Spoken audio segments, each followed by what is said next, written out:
So we've officially been open for 8 weeks, and by we I mean my coffee and cocktail bar here in my little tiny town. Sorry, my dog is licking my arm. First 4 weeks were great, despite the weather not being super awesome. Second 4 weeks have been lackluster. So now a couple of things. My coffee and cocktail bar is a completely outdoor area. It's an outdoor venue.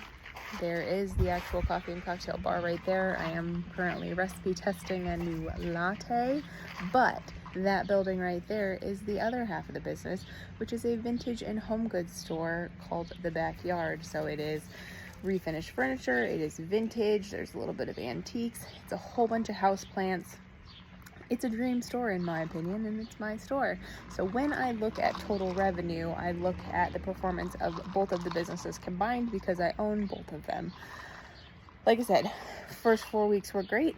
Second 4 weeks were down pretty freaking significantly, and I did not necessarily know why. I felt like it was back here. We just had not had as good of attendance as we did the first 4 weeks.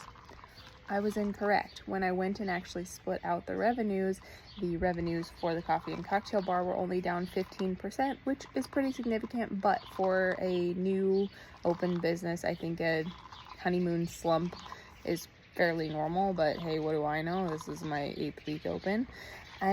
But the really big kicker was my vintage and home goods store. It was down by 59% month over month. Now, I've had that store open since September of last year, so that has not even been open a year yet. And I will say, over the time that it's been open prior to this coffee and cocktail bar being open, revenues, it's a roller coaster. I think the nature of the business, it comes and goes in waves. So, all that to say, look in the detail. You never know what's actually causing it. Emotions are easy to feel, but numbers don't lie. So